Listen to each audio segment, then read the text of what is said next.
Mari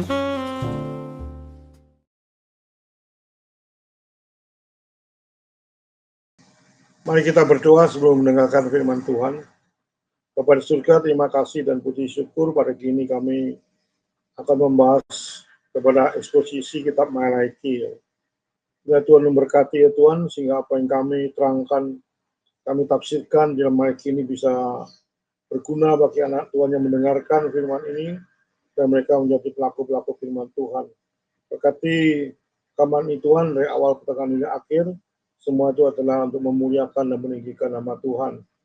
Terima kasih Bapa, di dalam nama Tuhan Yesus, sama berdoa dan mengucapkan syukur. Amin. Setelah pada bagian pertama ini, saya akan membahas eksposisi daripada kitab Malaiki. Kitab Malaiki adalah akhir daripada perjanjian lama. Ada 4 pasal di dalam kitab Malaiki. Nanti coba kita bahas satu persatu sampai tuntas. Hari ini saya akan membahas dalam kitab Malaiki 1, 6-14, saudara. 6-14, pencemaran korban-korban, saudara. Nanti bisa dibaca sendiri, kita langsung aja membahas kitab Malaiki 1, 6-14, saudara. Saudara, sebagai pendahuluan khotbah saya, saudara. Kalau saudara melihat dalam kitab Malaiki 1, 1-5, mengapa saya langsung melompat ke ayat 6, saudara? Itu di mana Tuhan menunjukkan kasih-Nya kepada bangsa Israel, saudara. Tetapi di dalam membahas Malaiki 1, 6 sampai dan seterusnya, saudara, sampai ayat 4, saudara. Di situ Tuhan memberikan teguran-teguran, ya. Sangat keras sekali teguran kepada bangsa Israel melalui Nabi Malaiki, saudara. Maka kita akan bahas secara eksposisi, saudara, bagaimana Nabi Malaiki menegur bangsa Israel cukup keras, saudara, di dalam ayat 1 sampai 6 dan seterusnya, saudara. Di dalam ayat 1 sampai 5 saya katakan tadi, di mana Tuhan menunjukkan kasih-Nya kepada bangsa Israel, tapi bangsa Israel begitu tegar tengkuknya, saudara. Bila melompat ke ayat 6, bagaimana Malaiki juga Tuhan memakai Malaiki untuk menegur bangsa Israel yang cukup keras, saudara. Saudara, penerapannya bagaimana, saudara? Kalau saya melihat di dalam hal ini, saudara, hamba Tuhan itu harus seimbang, ya. Di dalam memberikan khotbah-khotbah kepada jemaatnya seperti Malaiki ini juga seimbang. Pasal 1 dia memberikan kasih kepada bangsa Israel, tapi begitu bangsa yang mengalami sesuatu hal yang tidak enak, merasa mati, dia memberikan satu teguran-teguran lebih keras.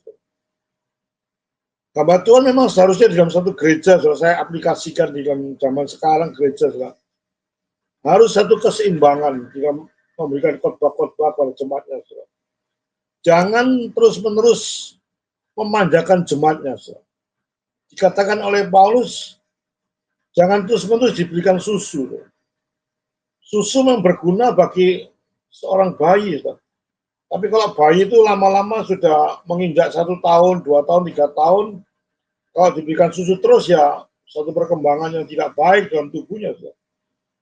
Demikian juga analogi dalam membina jemaat, saudara. Kalau jemaat saudara dari minggu ke minggu, dari bulan ke bulan, dari tahun ke tahun, khotbah-khotbah pendeta itu enak-enak saja, tanpa memberikan suatu keteguran-teguran, sehingga jemaat itu mungkin menjadi jemaat yang manja, yang tidak bisa melihat keadaan sekitarnya. Jadi saya rasa seorang hamba Tuhan itu bisa memberikan suatu khotbah-khotbah yang enak-enak, tidak apa-apa, tapi suatu saat harus memberikan teguran-teguran juga terhadap jemaat-jemaat yang terhadap dosa. Di sini kita melihat bahwa Allah itu Maha Kasih, ya. Tapi juga kita melihat juga Allah itu yang bisa marah, tidak mau kompromi dengan dosa. Allah kita Maha Kasih, Allah kita juga Maha Suci dan Maha Adil. Maha Suci berarti dia tidak pernah kompromi dengan dosa. Dan Maha Adil bahwa jika ada orang-orang anak Tuhan yang salah, dia pasti memberikan ajaran-ajaran secara khusus pada anak-anak Tuhan. Sehingga hamba-hamba Tuhan itu saya rasa ada satu keseimbangan. Kalau di gereja saya tuh saya berikan satu apa ya, minggu pertama mungkin saya khotbah-khotbah masalah keluarga, minggu kedua masalah sehari-hari, minggu ketiga masalah doktrin, minggu keempat masalah kontroversi macam-macam. Sehingga jemaat itu mengetahui di dalam keadaan gereja itu bagaimana, juga mengetahui kondisi keluar itu apa yang terjadi di luar.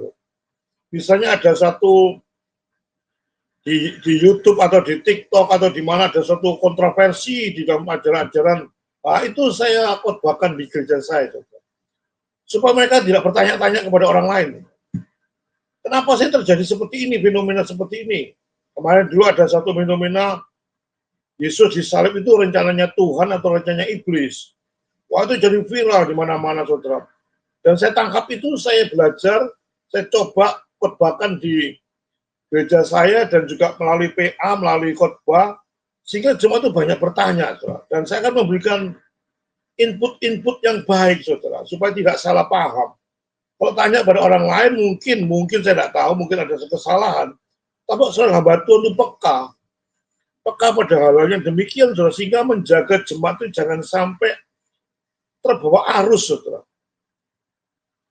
Jadi itu hal-hal yang harus, itu bukan setiap minggu, tapi ada kadang-kadang ada hal yang misalnya ke progresif, Kristen progresif dulu. Nah, saya khotbahkan di situ, saudara, supaya mereka tahu. Dan seorang hamba Tuhan itu memang mau tidak mau harus mengikuti arus zaman, saudara. Postmodern ini betul-betul luar biasa hebatnya, saudara. Teknologi yang begitu luar biasa hebatnya. Tiap minggu tuh muncul sekali ajaran-ajaran aneh-aneh. Kalau tidak terlalu ya sudah tidak kita beritakan. Tapi kalau sudah terlalu viral, Tuhan, dan ini memang bahaya, Tuhan, saya akan memberitakan itu pada gereja saya, Tuhan. Saudara, di dalam Yeremia 8 ayat 11, saudara, dan 2 Timotius 4 ayat 2-4, saudara. Ciri-ciri khas nabi palsu itu selalu memberitakan hal-hal yang menyenangkan telinga jemaatnya, saudara. Ada dosa, saudara. Saya katakan demikian, ada mengatakan demikian, saudara. Karena kalau hamba Tuhan itu selalu tidak memberikan satu wawasan-wawasan kepada jemaatnya, tidak memberikan teguran-teguran keras, selalu meninabubukan jemaatnya, itu dikatakan kategori nabi palsu, saudara. Karena ciri khas nabi itu selalu memberikan telinga yang enak pada jemaatnya, mengenakkan jemaatnya, padahal itu kelihatannya secara manusia dia orang sabar, mungkin lemah lembut, tapi cukup bahaya, saudara. Orang kalau diberikan teguran-teguran, mereka tidak tahu itu salah atau tidak, saudara. Karena mereka memang tidak tahu, saudara. Jemaat-jemaat awam tidak mengerti secara mendalam masalah-masalah hermeneutik, masalah-masalah doktrin-doktrin, sehingga mereka dikacaukan. Dan kita sebagai hamba Tuhan, sebagai gembala, pasti mengerti keadaan domba-dombanya, saudara. Dan ini pun dilakukan oleh Malaki, saudara. Malaki itu menegur para imam, saudara. Dalam Malaki 1, 2, teguran-teguran Malaki ditujukan kepada para imam, saudara. Coba kita lihat dulu sejarah pada Israel, ya, supaya kenapa Malaki itu menegur di dalam kondisi kepada imam-imam, saudara. Kita sedikit sepintas selalu melihat sejarah Israel, saudara. Kalau saudara melihat dalam perjanjian lama, saudara, secara keseluruhan, saudara, itu terlihat bahwa kerohanian bangsa Israel tergantung pada kerohanian pimpinannya. Coba baca satu raja-raja, hakim-hakim, terus itu baca perjanjian lama. Pimpinannya baik, rajanya baik, hakimnya baik, rakyatnya akan baik. Coba teliti dalam perjanjian lama. Begitu rajanya tidak karu-karuan, salah, itu menyangkut semua rakyatnya menjadi salah semua. Rajanya atau hakimnya atau nabinya yang memimpin Israel itu penyembah berhala, semua rakyatnya ikut penyembah berhala. Kalau itu dalam perjanjian lama, saudara. Jadi kerohanian rakyat itu tergantung pada kerohanian pimpinannya. Kerohanian pimpinannya baik, maka kerohanian juga jemaatnya atau rakyat juga baik. Zaman PB, zaman sekarang, so, memang kita pada waktu kita terima Yesus Kristus sebagai Tuhan dan Juru Selamat, Roh Kudus masuk dalam diri saya. Tapi jangan kira, saudara, kalau saudara menjadi anak Tuhan yang sudah menjadi anak Tuhan, saudara sembarangan memilih gereja yang tidak karu-karuan, saudara. Karena walaupun saudara dikuasai oleh Roh Kudus, tapi kalau setiap minggu saudara dipengaruhi oleh seluruh hamba-hamba Tuhan yang selalu memberikan khotbah-khotbah yang tidak karu-karuan, saudara, dan saudara terus ada di gereja itu, saudara, ini yang cukup berbahaya, saudara. Karena pengaruh itu cepat atau lambat masuknya itu perlahan-lahan, saudara. Dan ajaran sesat itu cepat sekali mempengaruhi seseorang, saudara. Makanya itu jangan merasa, oh saya sudah ada kuasa Roh Kudus tidak pernah disesatkan, jangan pernah sombong seperti itu, saudara. Saudara melihat situasi kondisi tertentu pada gereja. Makanya hati-hati kita memilih satu gereja, saudara. Memang tidak ada satupun gereja yang sempurna, saudara. Tapi minimal saya melihat ajarannya lebih dulu, saudara. Kalau ajaran pendeta itu katakan hal yang baik, tidak ada masalah, saudara. Tapi jangan mengajarkan hal yang menyesatkan. Misalnya mengajarkan di mimbar Yesus bukan Tuhan, misalnya. Ada banyak tuh gereja saya dulu viral, mengatakan ada seorang hamba Tuhan mengatakan Yesus itu bukan Tuhan. Dia itu bukan Allah. Kalau Allah baru kalau bicara itu pakai Allah. Kalau enggak bukan Allah. Itu sesuatu yang tidak beres dalam pengajarannya. Dan itu pun saudara harus peka, saudara. Kalau saudara menghadapi gereja, saudara itu seperti itu, saudara berani menegur hamba Tuhannya. Saudara jangan pernah merasa sungkan dan menegur hamba Tuhannya. Untuk saudara banyak belajar firman Tuhan, saudara. Memahami, saudara, bahwa kita memang berbakti kepada Tuhan. Tapi kita juga bertanggung jawab pada ajaran-ajaran itu, saudara. Jangan sampai kita terus pikiran kita dibiarkan untuk membuat ajaran masuk pada pikiran saudara dan saya. Coba kita seperti ular terus seperti merpati. Saudara. Pada waktu kita tahu hamba Tuhan itu terus mengajarkan suatu hal yang tidak beres, saudara, dan saudara berikan teguran-teguran tetap nggak mau, ya sudah. Menurut saya tinggalkan gereja itu, saudara. Cari gereja yang lebih baik dalam pengajarannya. Saudara. Itu dalam teguran-teguran daripada malaikat. Saudara. Saudara, malaikat itu berani menegur para imam, saudara. Malaikat 2 ayat 7, saudara. Kalau saudara tahu imam itu adalah utusan Tuhan. Di dalam Malaikat 2 ayat 7 kata, sebab bibir seorang imam memelihara pengetahuan dan orang mencari pengajaran dari mulutnya. Sebab dialah utusan Tuhan, Tuhan semesta alam. Saudara, imam itu utusan Tuhan. Tapi kenapa malaikat berani menegur imam? Ini yang saya katakan tadi, seorang hamba Tuhan, dia melakukan sesuatu kesalahan-kesalahan. Kenapa saya berkhotbah bagaimana saudara berani menegur hamba Tuhan? Bukan berarti secara nggak sopan ya, secara sopan, secara aturan, saudara. Tapi yang saya maksud, jangan meremehkan, waduh saya ini jemaat biasa ya. Nggak mungkin saya negur pendeta, nggak bisa gitu. Ini malaikat, ini malaikat biasa, saudara. Dia menegur imam itu dikatakan utusan Tuhan, bayangkan. Utusan Tuhan pun malaikat menegur karena malaikat tahu bahwa imam itu salah. Jika dia berani menegur, walaupun dia tahu imam itu utusan Tuhan. Ini persoalannya saudara itu hamba Tuhan. Memang hamba Tuhan itu perlu dihormati sepanjang dia memberikan pengajaran yang baik. Kita perlu hormati, kita perlu betul-betul menjaga. Tapi kalau hamba Tuhan itu, memang hamba Tuhan yang tidak bisa dibilangi. Dengan terus melakukan ajaran sesat yang tidak karu-karuan, saudara, sebagai orang yang bertanggung jawab, saudara banyak belajar firman Tuhan, saudara mestinya banyak menegur, saudara. Mungkin melalui majelisnya kah, mungkin melalui apakah, dengan cara-cara yang teratur, dengan sopan. Tapi kalau sudah tidak bisa, sudah, ya sudah. Malaikat tidak takut menegur para imam. Kenapa, saudara? Karena malaikat tahu, yakin bahwa para imam itu melakukan banyak kesalahan. Dia punya keyakinan, saudara. Saudara, kalau saudara melihat sesuatu hal yang salah, saudara, dan saudara tahu sendiri, saudara wajar, ternyata mereka mengalami kesalahan, saudara. Ngapain saudara tidak menjadi malaikat? Malaikat itu melihat kebenaran, dan dia memperhatikan para imam itu baik secara nyata maupun secara pengajarannya. Dia melihat ini sangat bahaya kalau diterus-teruskan. Akan merusak seluruh bangsa Israel. Dan akibat pada imam itu, saudara. Dan malaikat itu mereformasi dari atas, saudara. Imamnya dulu harus direformasi sama malaikat, karena Tidak mungkin kalau orang mau reformasi pasti dari atas loh, karena ikan tuh busuk dari kepalanya dulu loh, baru naik ke turun ke bawah loh. Jadi imam itu malaikat itu berani menegur malaikat itu berani menegur iman karena banyak kesalahan. Dan saya akan bahas hari ini dosa apa para imam itu sehingga malaikat memberikan teguran-teguran kepada para imam juga.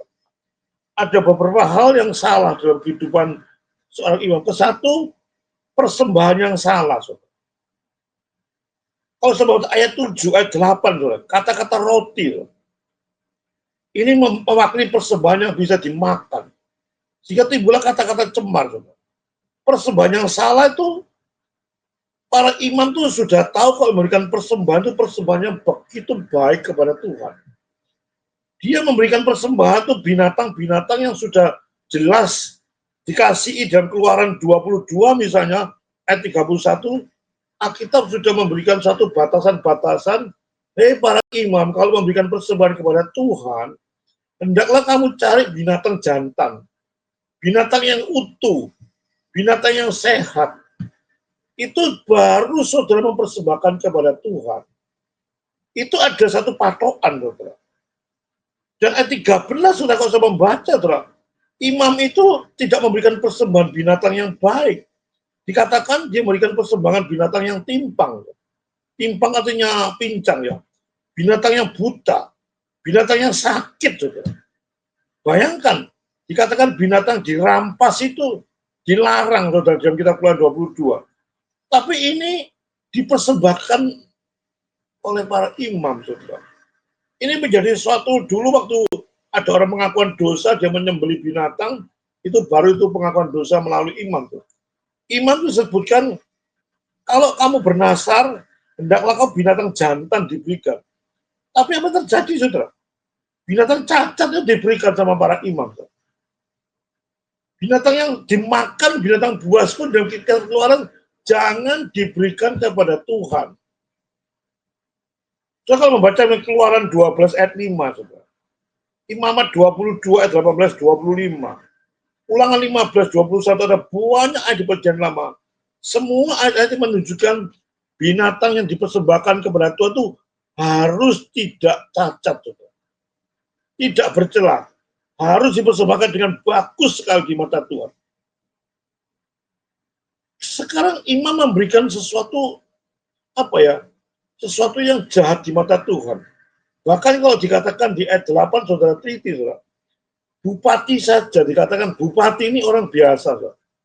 Kalau diberikan persembahan yang imam berikan kepada Tuhan, itu bupati menolak. Saudara, saudara bisa bayangkan.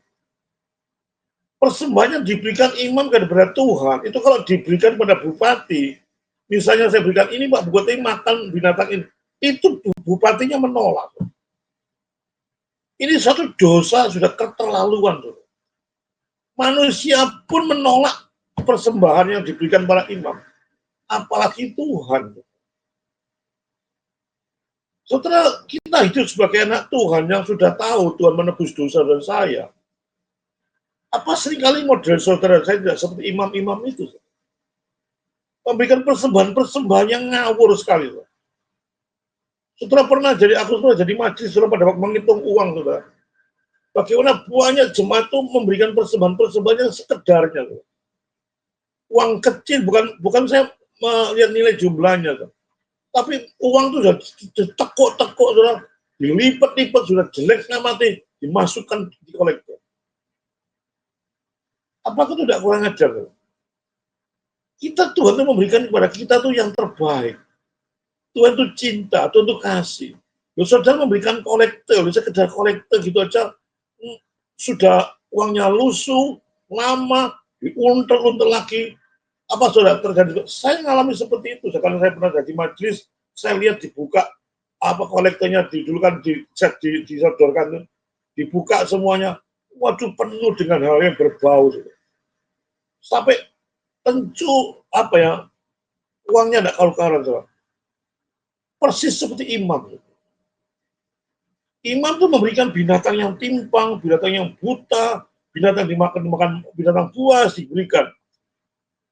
Bupati pun kalau diberikan tidak mau. Saudara.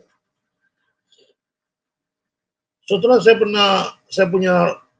di rumah saya itu ada banyak dewa ya.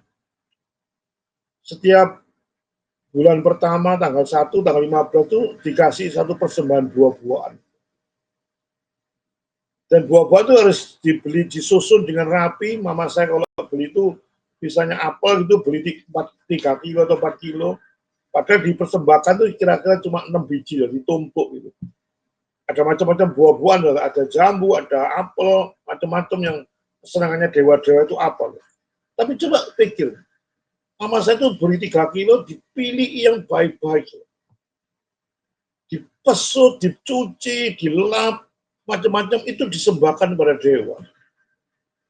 Yang jelek-jelek baru dikasihkan anaknya. Sudah ngerti maksud saya, saudara? Mama saya itu tidak mengerti firman Tuhan. Tapi dia punya satu konsep bahwa dewa ini yang menolong dia sehingga dia memberikan sesuatu yang baik. Memberikan makanan pertama dia berikan, sisanya pada orang lain. Jadi sesuatu yang baik-baik itu dia berikan pada dewa-dewanya. Itu orang mama saya tidak mengenal Tuhan, bisa berbuat sesuatu yang begitu baik. Apalagi saudara dan saya yang sudah mengenal Tuhan Yesus. Mengapa sih saudara memberikan yang terbaik? Mengapa sih saudara medit kepada Tuhan? Mengapa sih uang yang begitu tidak laku saudara berikan pada gereja? Diuntel-untel lagi. Mengapa sih memberikan sisa-sisa waktu saudara kepada Tuhan? Semua serba sisa. Saudara, Allah kita itu Allah yang maha besar. Saudara. Maha kuasa dan maha luar biasa. Saudara. Kenapa sih saudara memberikan yang terjelek, saudara? Dan lebih parahnya lagi, saudara. Kalau saya membaca ayat 11 dan 14b, saudara. Imam itu membiarkan rakyatnya memberikan persembahan yang salah. Karena dia salah memberikan, sehingga ditiru oleh rakyatnya. Kok imamku kok memberikan yang jelek, lo binatang itu kok diberikan ya? Daripada beli mahal-mahal, rakyatnya mikir, imamku memberikan persembahan binatang timbang. Kenapa aku tidak memberikan binatang yang lebih jelek? Bisa mengirit uang. Itu memang satu penularan yang cepat sekali terjadi kalau kejahatan cepat sekali menular. Dan lagi anehnya imam itu sudah tahu, hukum Taurat sudah tahu. Imam diangkat tuh dengan suatu syarat bahwa dia mengerti hukum Taurat. Mengerti cara-caranya mempersembahkan pada Tuhan, tahu semua, dia tahu. Tapi dia melanggar. Dan pelanggaran dilihat oleh rakyat. Dan rakyat juga meniru cara pada Maleki memberikan persembahan. Cara imam memberikan persembahan. Sehingga Maleki itu marah luar biasa. Inikah praktek-praktek daripada imam-imam yang ditiru rakyatnya, saudara? Tidak ada teguran imam itu kepada rakyatnya. Karena memang dia sendiri itu. Saudara, sebagai orang tua yang merokok, saudara, tidak mungkin melarang anaknya merokok. Kalau saya tidak merokok, saya larang anaknya tidak merokok. Pantas karena saya tidak merokok. Tapi kalau sudah saya merokok, melarang jangan merokok. Papa dewek merokok. Maka pantas seperti itu. Jangan judi, jangan main, jangan minum-minum, jangan main perempuan. Papamu gitu kok. Papa ngelarang aku, anaknya, papa modelnya gitu, main perempuan, main minuman, main judi, merokok dan sebagainya. Setelah kita itu menjadi teladan. Memberikan contoh yang baik pada keluarga pun dengan sikap bahwa kita betul-betul serius, saudara, menangani. Dan malaikat itu melihat imam itu kurang ajar, luar biasa. Kalau imamnya kurang ajar, rakyatnya ikut kurang ajar. Sehingga malaikat merasakan tidak bisa ini dibiarkan. Walaupun dia tahu ini utusan Tuhan. Ini saudara bahaya setengah mati. Ada hal yang berdosa, saudara. Bahaya sekali kalau sudah dibiarkan itu enak saja berjalan dengan tampak teguran-teguran, saudara. Itu tanggung jawab saudara dan saya. Kalau ada praktek-praktek gereja yang berdosa, saudara. Saudara menjadi anak Tuhan yang diem aja. Ya pokoknya saya ke gereja lah, pulang ya sudah, saya dengar firman Tuhan, saya sudah peduli dengan lain-lain yang di gereja dilakukan sesuatu yang salah, tidak peduli pokok. Saudara itu bukan anak Tuhan. Anak Tuhan itu begitu jelinya, saudara. Bukan berarti pengkritik yang luar biasa, enggak. Bukan rewel. Tapi kalau melihat sesuatu yang tidak beres, saudara, dalam kehidupan keluarga saudara, dalam kehidupan gereja saudara, dalam kehidupan komunitas saudara. Bagaimana saudara melihat hamba Tuhannya, saudara kagumi tiba-tiba menyeleweng, tiba-tiba melakukan penyalahgunaan keuangan. Apa saudara tidak pernah menegur? Dibiarkan saja hamba Tuhan seperti itu, saudara. Di dalam Yeremia, saudara, dikatakan kalau kamu tahu orang itu salah, tapi kamu diam, dikatakan Yeremia 29, tidak mungkin. Engkau akan ikut tanggung jawab. Jangan main-main, dikatakan ikut tanggung jawab. Kata-kata ini membuat saudara menjadi orang kritis. Bukan seadanya orang ditegur, enggak ada. Maksud saya betul-betul saudara tahu, dibuktikan dengan data-data yang solid sekali. Jangan ngawur kalau menuduh orang, dibuktikan dulu supaya jangan terjadi fitnah. Saudara. Setelah data-data yang semua terkumpul, memang terbukti modelnya seperti itu. Saudara. Baru saudara melakukan teguran. Teguran itu pun ada cara-caranya, dipanggil dulu 2 mata, dipanggil 4 mata, tidak bisa lagi dipanggil lagi seseorang, yang dengan saksi nggak bisa lagi dikucilkan. Hamba Tuhan demikian juga dipanggil majelisnya. Saya pernah memanggil pendeta, saudara. 1 orang 4 mata, 2, 3, 1 majelis, nggak bisa langsung dibuang. Bukan di resign. Sudah nggak bisa ditandani. 2 bulan, 3 bulan dikasih waktu, kasih terus, nggak bisa, ya sudah kita tanggung jawab kepada Tuhan untuk jemaatnya jangan sampai dilakukan model-model seperti itu, saudara. Kalau hamba Tuhan membiarkan itu, saudara, sangat bahaya. Saudara. Dan dilihat di ayat 13 dikatakan, saudara, bahwa imam-imam itu melakukan satu pelayanan, satu beban. Saudara. Saudara merasa terbeban di dalam ayat 13, saudara. Itu kalau orang sudah melayani satu beban, saudara, itu menjadi sesuatu yang membosankan. Saudara. Dikatakan ayat 12-13 memandang hina meja Tuhan. Menunjukkan dengan jelas bahwa mereka menghina meja Tuhan. Bayangkan saudara memberikan suatu persembahan yang salah pada Tuhan. Jadi ketika mereka kamu menghina meja Tuhan. Kamu menyusahkan aku. Saudara. Apakah sudah sering menganggap rendah pelayanan sebagai apapun, saudara? Asal-asalan, saudara. Ini kan Malaki melihat imam ini kalau melayani Tuhan sangat enteng gitu. Asal-asalan melayani, ya melayani sekedar melayani. Bahkan dikatakan begitu berat dia melayani Tuhan. Seolah pelayanan itu sebagai beban, sehingga dia merasa itu berat melayani Tuhan. Sebetulnya seorang iman utusan Tuhan dan melayani Tuhan itu merupakan suatu kenikmatan. Makanya saudara sebagai hamba Tuhan melayani Tuhan itu bukan dengan kepala saudara pinternya luar biasa, tapi dengan hati. Pinter memang dia diperlukan. Kepandaian diperlukan.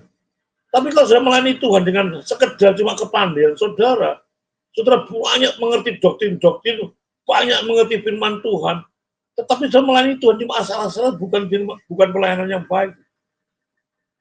Tuhan tidak melarang saudara banyak belajar firman Tuhan. Tuhan tidak melarang saudara mengerti firman Tuhan dengan sangat serius. Tapi kalau hatinya saudara untuk melayani diri sendiri, saudara, untuk menyenangkan diri sendiri, merasa bangga, merasa saudara melayani Tuhan itu supaya dilihat orang, ini lo pinter. Aku ini pinter khotbahnya, aku pinter hermeneutiknya, aku pinter Alkitabnya. Sehingga motivasi saudara melayani Tuhan itu untuk supaya orang lain melihat saudara. Ini berbahaya sekali, saudara. Pada waktu saudara khotbah, saudara. Khotbah itu betul-betul dengan hati. Supaya khotbah itu membawa jemaat itu datang kepada Tuhan. Bukan datang kepada pengkhotbah. Ini kebalik-balik, saudara. Banyak hamba Tuhan dikutuskan ya gara-gara model ini, saudara. Hati-hati dengan pujian. Saya katakan hati-hati. Waduh Pak Pendeta, buai sekali khotbahnya. Saya mengerti. Hati-hati. Di situ akan kejatuhan secara perlahan-lahan. Contoh orang jatuh itu bukan dengan batu yang besar. Orang jatuh dengan batu yang kecil. Tapi kalau kecil-kecil itu dibiarkan lalu menjadi besar, saudara tidak bisa mengatasi. Yang saya balik-balik khotbahkan api kecil cepat-cepat dipadamkan. Kalau nggak dipadamkan besar-besar tidak dikuasai. Gitu. Sudah bisa dikuasai, saudara. Masuk pada jurang kekelaman yang saudara sendiri tidak bisa naik ke atas. Itu karena apa? Karena kecil-kecil saudara dikutuskan. Saudara dipuji, wah merasa bangga. Merasa hebat juga, saudara makin sombong selamati. Makin meningkat lagi. Dengan tujuan supaya orang itu memuji saudara dan saya. Itu suatu motivasi khotbah seorang hamba Tuhan yang salah. Para imam demikian juga. Dia kepingin dia jemaatnya yang begitu mengatakan, aduh, begitu luar biasa. Dia tidak memberikan persembahan kepada Tuhan yang baik. Tapi dia menyenangkan rakyatnya, ya sudah, tidak apa-apa ini, nggak apa-apa, nggak apa-apa, nggak apa-apa. Tapi akhirnya Tuhan marah.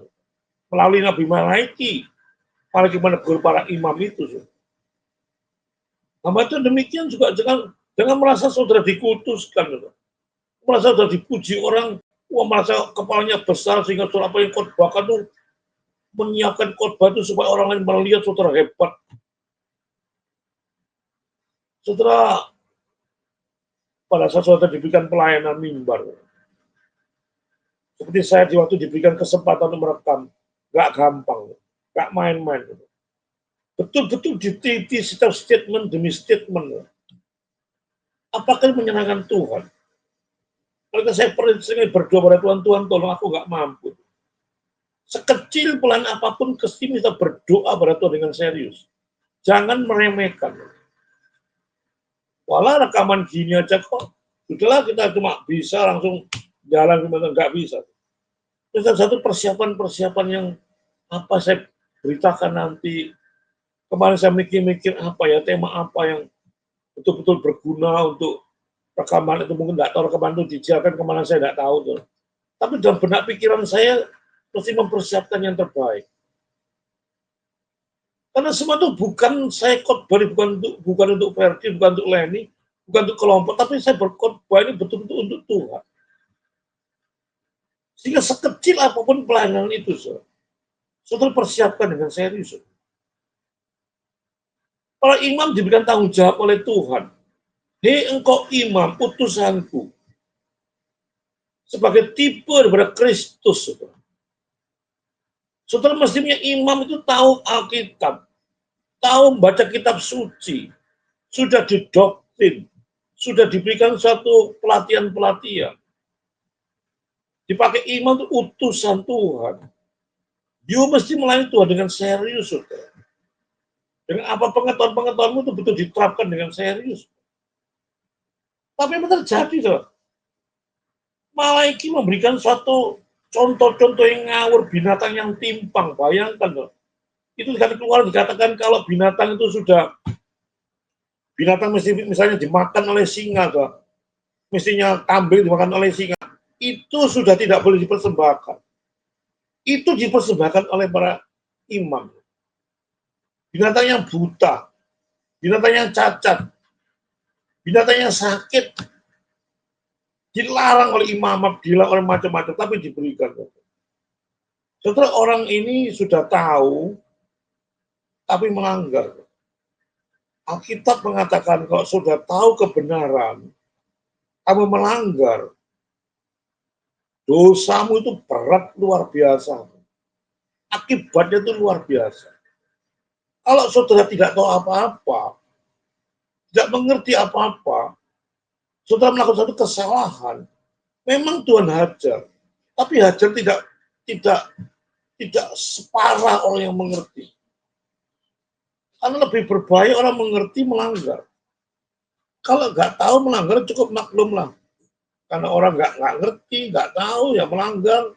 Ya kita betul-betul respect lah. Tapi kalau sudah mengerti, saudara,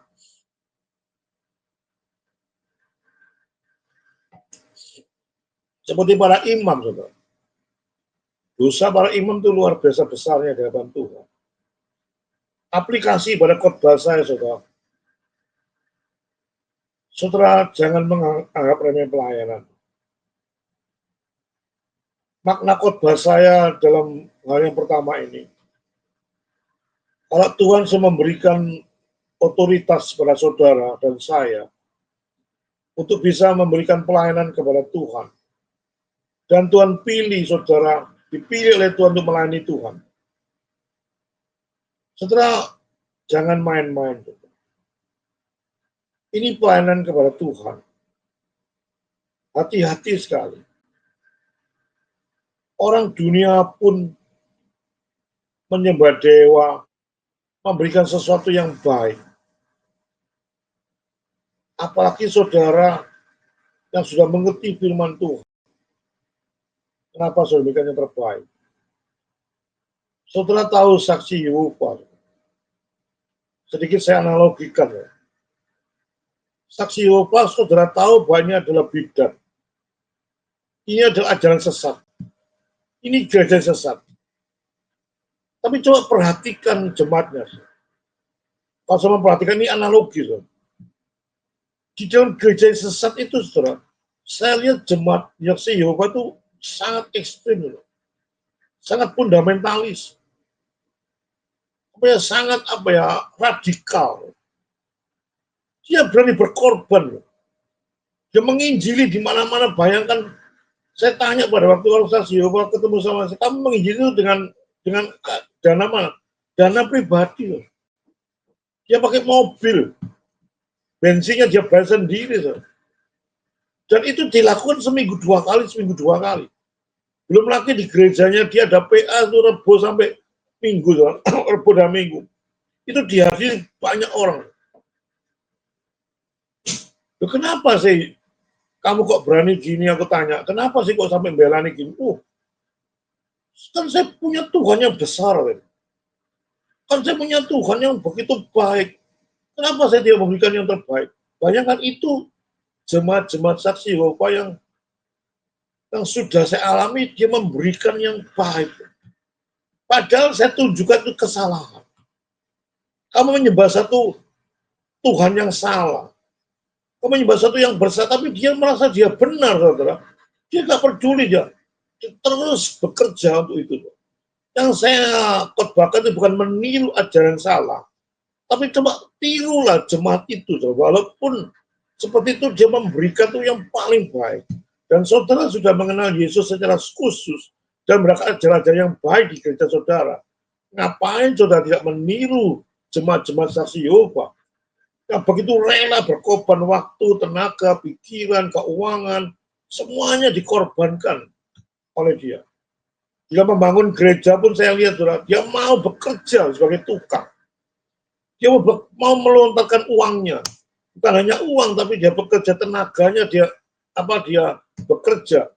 Jadi tukang, walaupun dia sebagai orang yang cukup kaya, tapi begitu gereja sudah membutuhkan, dia tidak peduli. Dia terjun, saya tahu ini bukan omongan-omongan kosong, sudah buktikan. Pada waktu membangun di Kenjeran ada satu gereja saksi Yehova. Itu yang kerja itu bukan hanya tukangnya, tapi dia sendiri bekerja. Ngerti maksud khotbah saya? Saya bayangkan dia menganut satu bidat, tapi dia begitu luar biasa ya. Kalau terjadi kesalahan-kesalahan, waduh moralnya itu luar biasa hebatnya. Ada utang nggak bayar, dia langsung dipanggil oleh pendetanya, dicaci maki di depan orang, saudara. Sehingga dia merasa malu, sehingga dia masih bertobat dengan sungguh-sungguh. Cara-cara itu yang dia karena dia mengatakan nggak main-main dia melayani Tuhan. Padahal itu salah. Tapi prinsipnya mereka nggak main-main. Seperti memberikan persembahan pada dewa-dewa itu betul-betul nggak main-main. Bahwa itu salah. Dia memberikan yang terbaik. Dan kita sebagai anak Tuhan, kenapa sih tidak memberikan yang terbaik kepada Tuhan? Padahal sudah mengerti firman Tuhan. Sudah banyak belajar firman Tuhan. Sudah menghayati bahwa Yesus datang ke dunia untuk menderita yang begitu luar biasa. Yang tidak dapat dibandingkan dengan siapapun. Sudah memikir bahwa Tuhan itu begitu agungnya, begitu cintanya, begitu berkorbannya. Semuanya dilakukan oleh Tuhan Yesus. Untuk menebus dosa saudara dan saya. Tapi kenapa sih waktu kita memberikan persembahan, mengapa dia memberikan yang terbaik? Dan Malaiki itu betul-betul menegur para imam. Kamu itu imam yang sudah diberi kepercayaan Tuhan kepada kamu sebagai utusan Tuhan. Kenapa kamu buat sesuatu yang tidak pantas di hadapan Tuhan? Setelah itulah akhir khotbah saya, saudara. Setelah menjadi anak Tuhan yang mengerti bahwa pelayanan itu suatu hal yang begitu baik, setelah berikan yang terbaik dalam kehidupan saudara saya. Waktu saudara, keuangan saudara, pikiran saudara, hidup saudara bahkan untuk memuliakan Tuhan. Bila firman Tuhan menjadi kekuatan bagi saudara saya untuk menjadi pelaku-pelaku firman Tuhan, supaya jangan meniru para imam-imam yang melakukan banyak kesalahan sehingga ditegur oleh malaikat. Setelah itu akhir khotbah saya. Nanti dalam khotbah yang kedua, saya mencoba akan memberitakan akibat apa yang dialami oleh para imam kalau saya melakukan dosa-dosa seperti itu. Saya akan bahas nanti dalam sesi kedua. Dalam sesi pertama ini, supaya saudara saya berikan tahu, saya khotbahkan ini, imam melakukan kesalahan-kesalahan. Padahal dia sudah tahu. Tapi dalam sesi kedua nanti saya akan buktikan akibatnya itu apa. Tuhan nggak main-main. Akibat dosa para imam itu apa yang terjadi? Itu terjadi pada ayat 10 sampai 14. Bila firman Tuhan yang singkat, saudara makin dekat pada Tuhan dan makin memahami arti pelayanan dengan baik. Amin, saudara.